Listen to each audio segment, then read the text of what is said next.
Avant son départ en province, conférence de presse du Shah d'Iran ce matin. Le souverain annonce qu'en plus de l'achat des centrales nucléaires, il a passé d'autres commandes à la France, notamment pour le métro de Téhéran.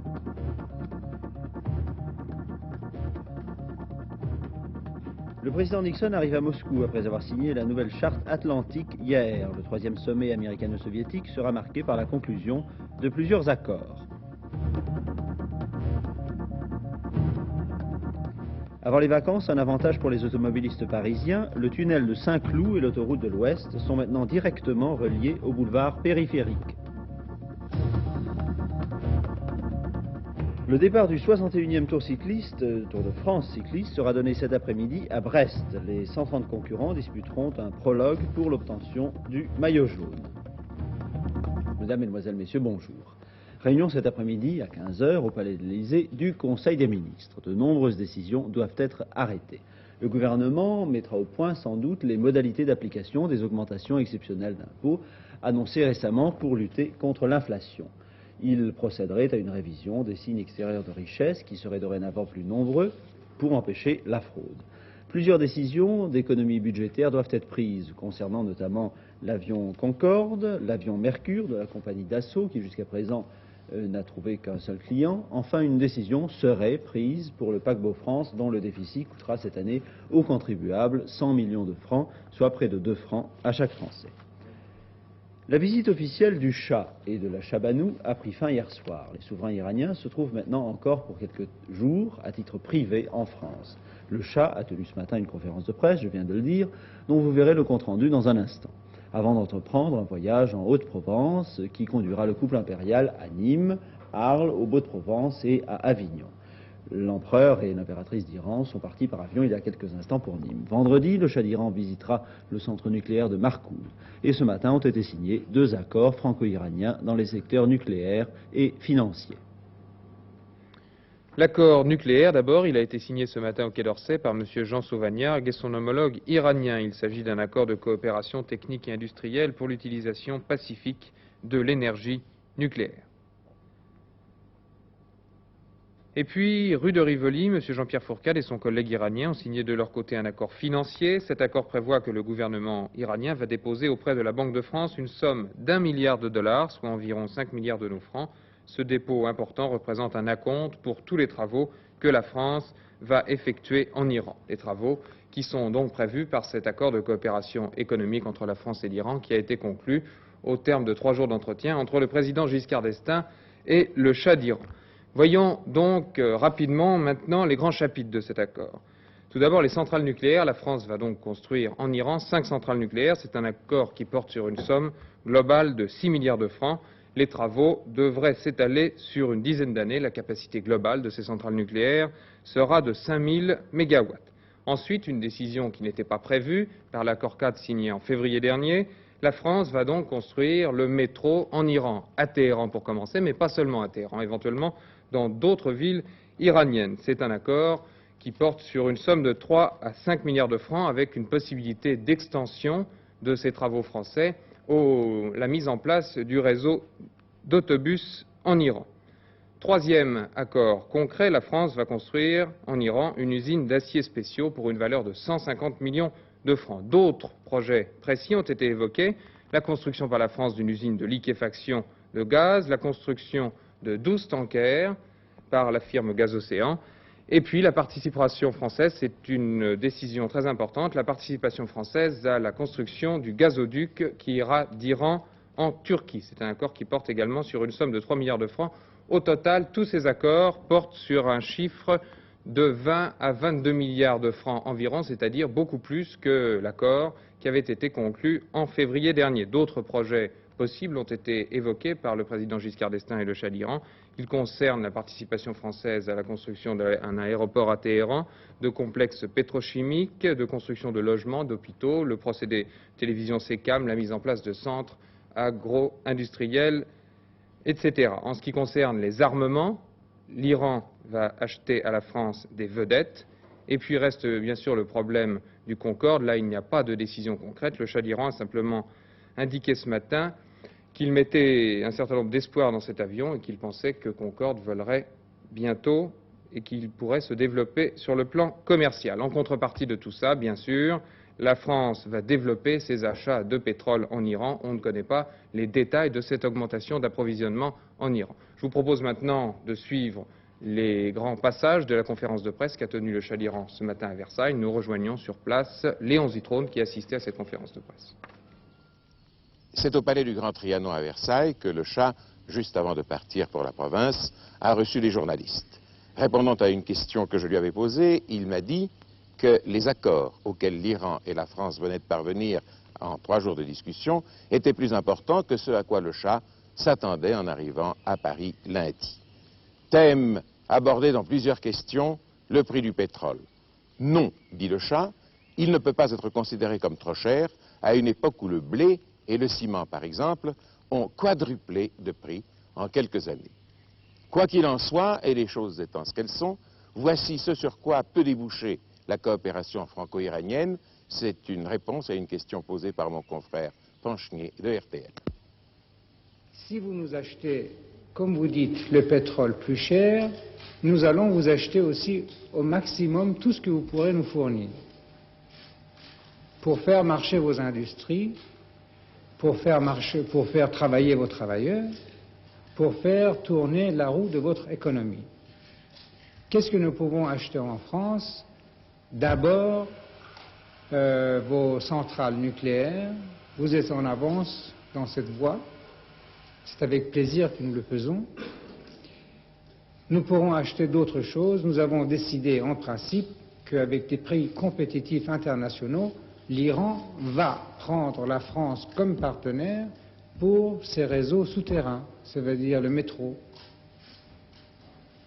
Non seulement dans la ville de Téhéran, mais dans toutes les villes de l'Iran où on aura besoin de construire un métro. C'est déjà très important. Si la France le veut, elle pourrait participer à l'électrification de nos chemins de fer, qui vont se faire entièrement. Ça veut dire que tous nos chemins de fer seront électrifiés. Les transportations de masse, souterrains ou sur la terre, seront électrifiées. Et même nous pensons à utiliser des voitures électriques pour la circulation dans les villes, à cause de la pollution, et aussi pour économiser sur l'essence. Nous serons les premiers à économiser sur l'essence. Et dans chaque autre domaine où c'est possible de coopérer, et de collaborer avec la France, et d'aider ainsi à vos questions de paiement et de devises étrangères, nous le ferons avec plaisir. Ajoutons à cela un commentaire du chef de l'État. M. Giscard d'Estaing a indiqué ce matin que ces entretiens avaient été très positifs. Les conversations avec le Shah d'Iran ont été très libres et très franches, a-t-il dit. Elles ont témoigné d'un désir évident d'accélérer la coopération entre les deux pays. Le chef de l'État a ajouté que sur la scène internationale, l'Iran et la France avaient des attitudes parallèles. Ces deux pays, a-t-il souligné, entendent maintenir leur indépendance et coopérer à l'apparition d'un nouvel ordre international.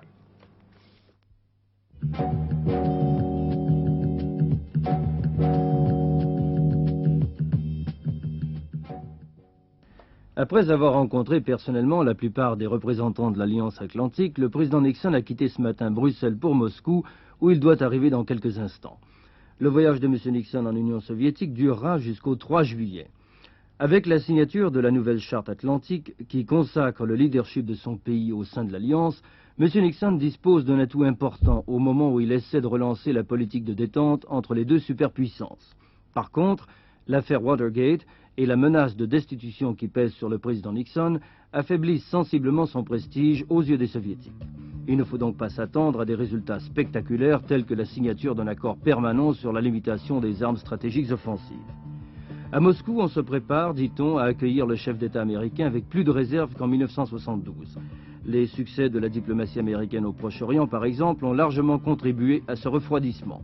Mais c'est peut-être dans le domaine de la coopération économique entre les deux pays que l'on connaîtra les résultats les plus appréciables.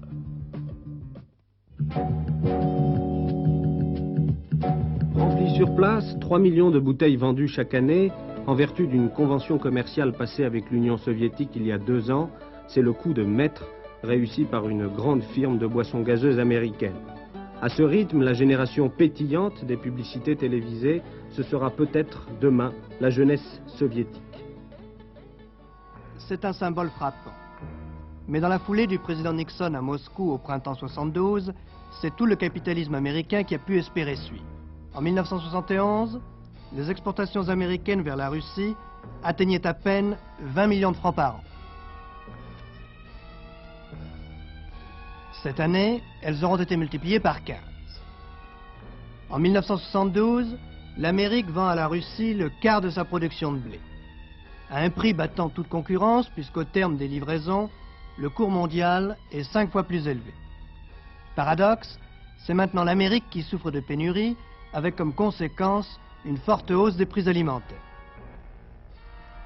Un moment fasciné par un immense marché pratiquement vierge, les exportateurs américains reconnaissent qu'ils sont maintenant passés de l'optimisme au réalisme. Prenez l'exemple, disent-ils, de la visite de Brejnev à Washington en juin 1973. Les deux présidents ont alors échangé des cadeaux. Le premier soviétique a reçu une superbe limousine, la plus belle, la plus grosse de nos voitures. En échange, notre président s'est vu offrir un samovar. En argent, certes, mais un samovar. Il ne s'agit que d'une anecdote, mais elle est symbolique. Les relations commerciales entre les États-Unis et l'Union soviétique sont chaleureuses, mais encore déséquilibrées. Et même Armand Hammer, ce vieux renard qui déjà à l'époque de Lénine troquait blé et machines de New York contre fourrures et caviar de Moscou, même Armand Hammer n'y peut rien. Devenu le patron d'Occidental, une des plus grosses sociétés pétrolières américaines, il a obtenu des Russes le monopole de l'approvisionnement des États-Unis en gaz naturel de Sibérie. En échange, il devra construire raffineries et gazoducs. Mais dans 20 ans, ces tuyaux enterrés dans la toundra, quelle garantie a-t-il que Moscou tiendra parole? Ceci dit, les soviétiques trouvent qu'ils ont aussi des raisons de se plaindre. Au Parlement américain, le sénateur Jackson n'a-t-il pas fait voter une loi au terme de laquelle l'expansion du commerce entre les deux pays sera proportionnelle à la libéralisation de l'immigration des Juifs soviétiques vers Israël? Pourtant, que de chemin parcouru. 1959, dans la cuisine modèle de l'exposition américaine de Moscou, face à Khrouchtchev, Nixon se fait le champion de l'anticommunisme militant. 1974, les soviétiques ont besoin de la technologie américaine, les Américains des matières premières soviétiques. Le monde respire quand même mieux. Toujours à propos de l'Union soviétique, le général Grigorenko, l'un des contestataires les plus connus, a été libéré hier après 5 années passées en prison et dans des asiles psychiatriques. Le général Grigorenko, qui est âgé de 67 ans, a été relâché en raison de son état de santé. Pour la première fois, le chef du gouvernement pakistanais s'est rendu en visite officielle au Bangladesh. Le Bangladesh, et vous le savez, l'ancienne province du Pakistan oriental qui a fait sécession en 1971. On peut dire donc que c'est une visite de réconciliation que fait M. Ali Bhutto au Cheikh Mujibur Rahman. La situation à l'ORTF. Après la suspension de la grève des agents techniques et administratifs des catégories A2 et T2, les syndicats regroupés dans l'intersyndicale de l'Office, réunis hier soir, ont décidé de ne pas donner de mot d'ordre de grève avant le 3 juillet, date à laquelle le gouvernement fera connaître sa décision au sujet de l'ORTF. L'intersyndicale demande à être reçue par le Premier ministre avant cette date, et dans un communiqué, elle réaffirme notamment, je cite, que les seules solutions passent par la régénération du service public, bien national et inaliénable, et non par la liquidation. Elle affirme également dans ce communiqué que toute attaque compromettant l'avenir du service public et l'emploi de ses collaborateurs entraînera une riposte immédiate d'envergure, pouvant aller, c'est une citation, jusqu'à la grève générale.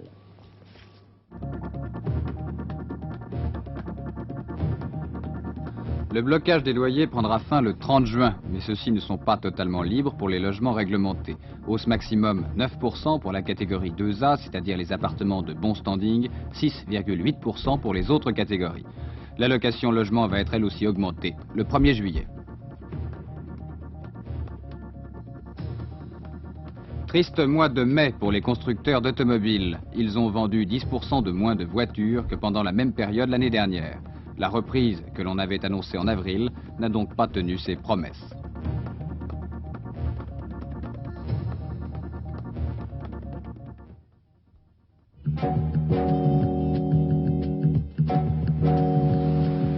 fait, l'autoroute de l'Ouest est directement reliée au boulevard périphérique de Paris. Les automobilistes ne seront plus gênés désormais par les feux rouges en entrant ou en sortant de la capitale. L'inauguration de cette bretelle va faciliter considérablement les départs en vacances de juillet vers l'autoroute de Normandie. Dans le sens province-Paris, l'approche de l'entrée sur la nouvelle bretelle bénéficie d'un système très élaboré de régulation électronique. Des panneaux lumineux sur portique modulent la vitesse des véhicules et permettent de répartir la circulation sur 1, 2 ou 3 files selon l'intensité du trafic. Quelques précisions sur le nouvel ouvrage. La circulation se fait sur 4 voies, comme sur une autoroute, 2 dans chaque sens. La vitesse est limitée à 80 km à l'heure. Le viaduc serpente à 10 mètres au-dessus du sol et de ce fait, la sécurité n'a pas été laissée au hasard. Latéralement de chaque côté du pont et du viaduc, il y a des murets de protection qui sont prévus et qui doivent donner toute satisfaction en cas de danger, en cas d'accident. J'ajoute en outre que le revêtement du pont et du viaduc est un revêtement parfaitement antidérapant qui a été très étudié et qui doit donner de bonnes garanties de sécurité. L'architecture du viaduc est bien entendu discutée par certains, mais dans l'ensemble, on s'accorde à lui trouver une allure élégante qui s'insère très bien dans le paysage. Plus tard, ce viaduc sera doublé, l'autoroute de Normandie aussi, mais cela, c'est encore le futur.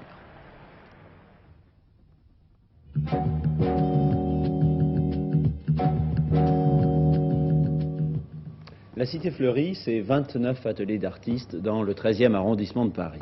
Un promoteur veut construire à cet emplacement. Le président de la République a reçu lundi 2 représentants des artistes et leur a manifesté son souci de voir une solution qui préserverait l'existence de la cité et son caractère. Les élus parisiens, qui sont chargés de régler le problème et qui s'y emploient en vain depuis plusieurs années, ont été quelque peu irrités par cette intervention présidentielle. Il s'agit en fait d'une question d'argent et il en faut beaucoup pour sauvegarder l'environnement, l'intérêt des artistes, sans léser le promoteur auquel l'État a accordé un permis de construire. Voyons un peu ce qu'est exactement cette cité fleurie. Ici, depuis 4 ans, dans un combat difficile, le lilas et la pâquerette tentent de résister au béton. Nous sommes à Paris, au 65 boulevard Arago, à la Cité Fleurie. Un de ses plus anciens habitants, M. Cadiou, nous explique ce qu'est cette cité d'artistes, village dans la ville, avec son histoire et ses problèmes. La Cité Fleurie, c'est 29 ateliers noyés dans la verdure et qui, depuis l'exposition de 1878, ont servi d'abri à une quantité d'artistes célèbres, d'autres moins célèbres, et qui sont parfaitement constitués pour être un foyer de création, aussi bien du point de vue fonctionnel que du point de vue poétique, puisque la verdure est indispensable aux artistes. On a voulu vous chasser de cette cité. Pourquoi et comment? Eh bien, c'est un des cas nombreux de l'expropriation des Parisiens par les promoteurs.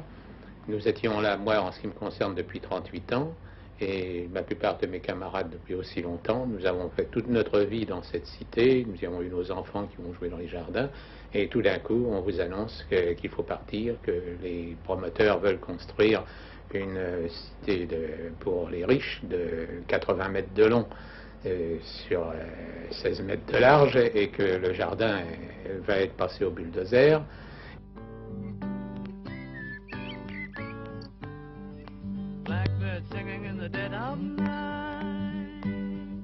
Il ne s'agit pas pour nous de sauver nos ateliers, il s'agit avant tout que des sites comme celui-là restent dans Paris. Parce que je crois que tout autour de la Cité Fleurie, il y a plusieurs îlots qui sont également menacés. Enfin, il y a de grands espaces de verdure. Oui, la Cité Fleurie fait 2000 m², mais si on y ajoute les espaces de verdure qui y sont contigus, il y a 1 hectare environ d'espace vert qui demanderait à être conservé pour Paris, par les Parisiens. Et j'estime que ce ne serait pas un vain sacrifice que d'y consacrer les sommes nécessaires, ou tout au moins de les aider, comme on dit, c'est-à-dire de les rendre impossible leur utilisation pour la construction, comme il en est question actuellement.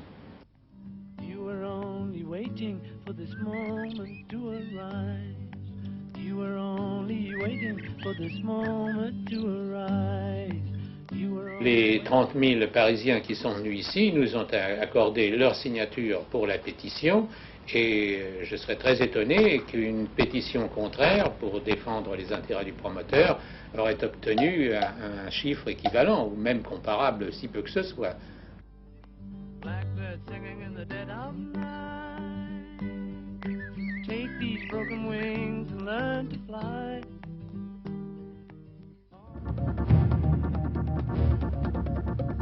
Le Grand Prix de littérature sportive a été attribué hier à Georges Saunier pour son livre Le combat singulier.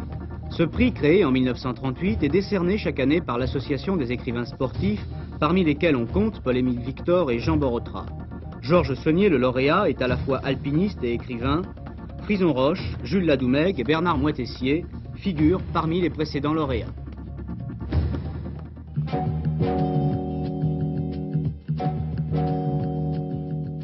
Qui succédera cette année à Luis Ocaña, vainqueur l'an dernier du Tour de France cycliste? Certainement pas Ocaña lui-même.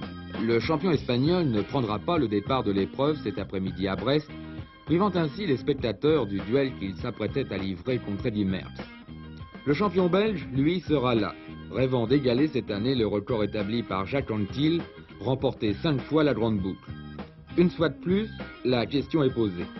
Qui sera à même d'empêcher Merckx de réaliser ce rêve? Nous pensons à Raymond Poulidor, pour qui nous éprouvons toujours de la sympathie et de l'admiration. À 38 ans, il participe pour la 12e fois au Tour, une épreuve qu'il n'a jamais gagnée. Nous pensons aussi, en bon français, à Alain Santi, son coéquipier, considéré comme l'un des meilleurs coureurs cyclistes du moment. Jean-Pierre Danguillaume, Bernard Thévenet et Régis Auvion, les hommes de Gaston Plot, qui paraissent en grande forme. Enfin, il faudra surveiller Cyril Guimard, convalescent mais ambitieux. Des coureurs étrangers prétendent également jouer un rôle cette année. Herman van Springel, l'homme de Bordeaux-Paris, Joachim Agostinho, qui faillit remporter le Tour d'Espagne, et le Hollandais Den Hertog, un coureur très puissant. Voilà pour les forces en présence. On regrettera d'autre part l'absence d'autres vedettes du cyclisme international, tels l'Espagnol José Manuel Fuente, vainqueur récemment du Tour d'Espagne, et le Hollandais Job Zoutmelk, sorti tout récemment de l'hôpital. Ces deux coureurs auraient sans doute inquiété sérieusement Eddy Merckx. Merckx, que l'on dit cette année sur le déclin.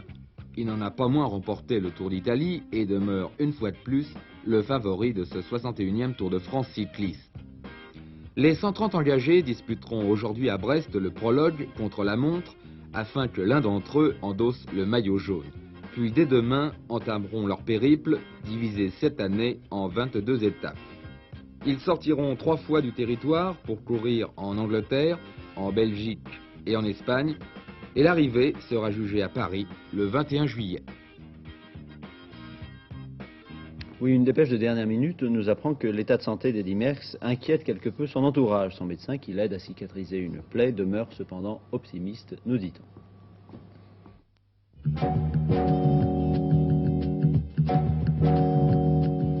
À l'accoutumée, les journalistes de 24 heures sur la Une vous proposent un certain nombre d'ouvrages à caractère politique ou non politique qui vous permettent de mieux comprendre l'actualité d'aujourd'hui ou l'actualité de ce matin, ou encore l'actualité d'hier. Pour commencer, un livre d'histoire qui vous permettra sans doute peut-être de mieux comprendre deux personnalités du début de ce siècle, en tout cas de la première moitié de ce siècle, Lénine et Staline. Auteur de ce livre, Hélène Carrère d'Ancos, qui est là. Alors je ne vais bien sûr pas vous demander de me résumer les 432 pages de votre ouvrage, qui vous ont demandé, j'imagine, des années de travail. Mais je voudrais que vous vous livriez à une sorte d'analyse psychologique des deux hommes. Alors, qui était réellement Lénine et qui était réellement Staline? Alors Lénine d'abord. Alors, d'abord, c'était deux hommes profondément différents. Bien sûr. Lénine était un homme qui n'avait qu'une passion dans la vie, c'était la révolution. C'était un esprit extraordinairement systématique, extraordinairement persévérant et très intellectuel, qui, dans sa jeunesse, a rencontré la révolution, qui a passé sa vie à la construire.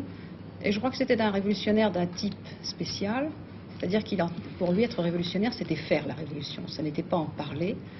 Et c'est la raison pour laquelle, une fois qu'il l'a faite, il s'y est accroché, même si cette révolution déraillait un petit peu, car il considérait que l'essentiel, c'était d'avoir changé les choses, de maintenir l'ordre nouveau, et même si cet ordre nouveau avait s'écarté un petit peu de la théorie ancienne. Alors quel était le moi caché? de Lénine? Le moi caché, c'était cette personnalité accrochée à un seul but, à une seule vision, non pas la vision d'une société transformée, mais de la prise de pouvoir. Je crois que c'était ça, véritablement. Une personnalité simple, en réalité? Oui, très simple, certainement.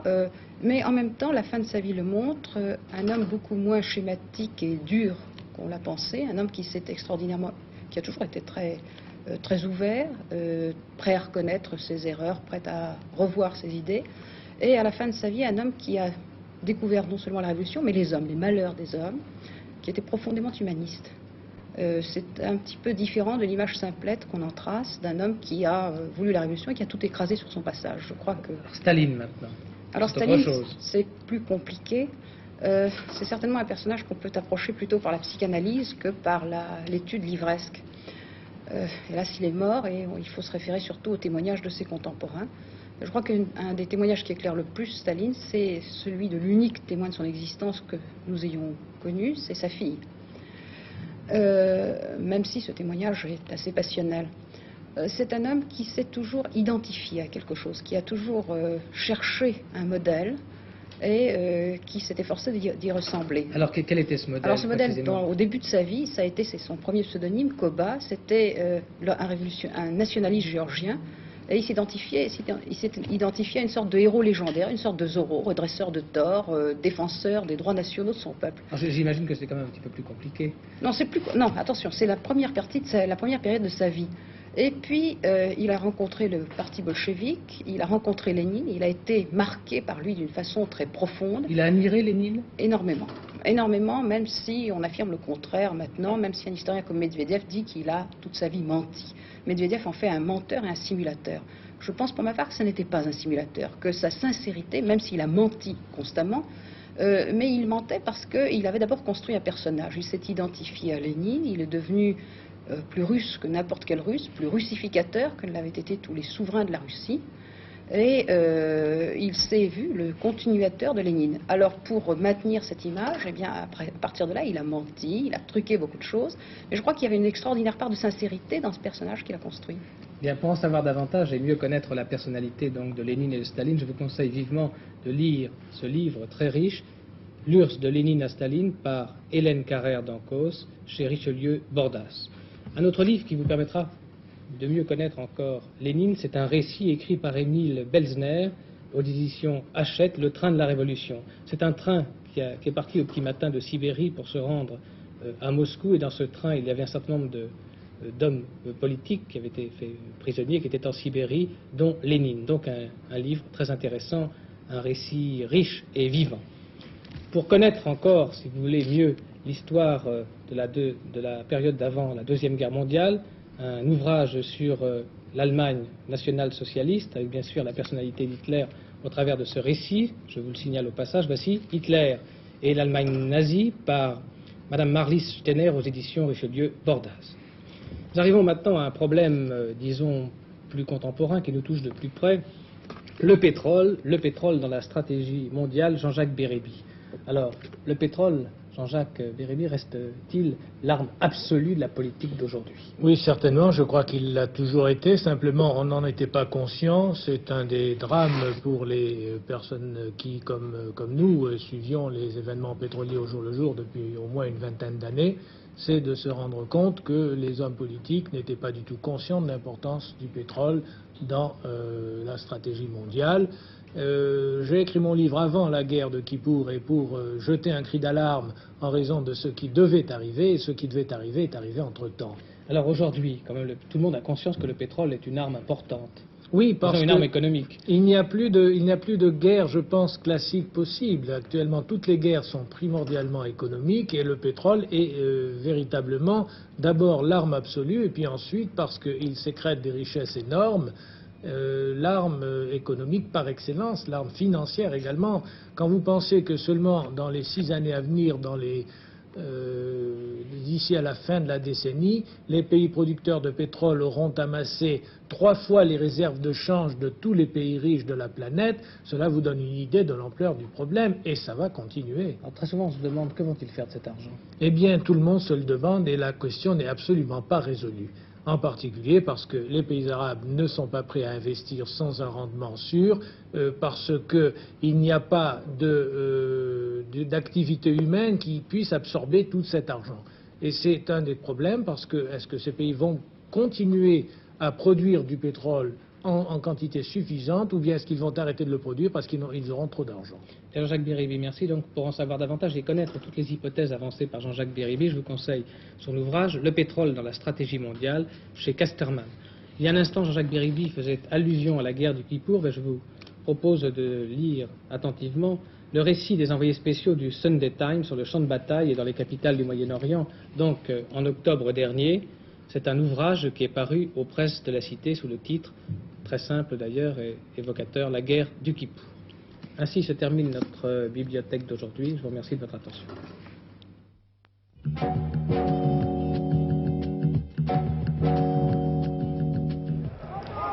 Ce n'est pas de bonnes nouvelles ce matin à vous présenter de la bourse. En effet, il y a eu un retournement de tendance et on a assisté à une baisse assez sensible ce matin de l'ordre de 1%. Pourquoi? 4 raisons. La première, c'est qu'il y a eu une baisse sur l'or assez sensible de 3,5 $, avec sa répercussion sur le lingot, coté à Paris, qui revient de 23 000 à 22 770. On a remonté un petit peu à 22 780. Deuxième raison, eh bien, le resserrement du crédit va devenir de plus en plus efficace. Le ministre des Finances, M. Fourcade, l'a rappelé. Il y a même eu un rappel à l'ordre auprès de certaines grandes banques du secteur nationalisé surtout. On parle d'ailleurs au Crédit Lyonnais d'un changement à la tête de cet établissement. Et pour certains établissements, il semble qu'il y ait des dépassements de l'ordre de 5 à 8% et même 10% par rapport aux normes de l'encadrement. Il y aura également un renforcement du plan d'austérité. M. Fourcade l'a rappelé, un forum organisé par notre confrère L'Expansion, un renforcement qui portera sans doute sur la consommation de produits pétroliers. Et puis alors il y a des craquements dans les banques européennes. En effet, après un craquement sur le marché financier de Londres, eh bien, il y a une grande banque allemande qui a enregistré des pertes de change assez considérables, et ceci évidemment jette un grand froid. Je dois dire qu'en ce qui concerne toute la structure bancaire française, je n'ai pas du tout entendu parler de difficultés de trésorerie ou de pertes de change jusqu'à présent, mais vous savez qu'aux États-Unis, en Allemagne et en Angleterre, il y a eu donc des défaillances de grandes banques. Enfin, les taux d'intérêt continuent à monter et ce matin, à Paris, le taux d'intérêt de l'argent jour le jour était à 14,5%. Alors vous avez vu des grandes baisses comme celles qui ont atteint des valeurs tout de même solides comme Peugeot et comme Michelin.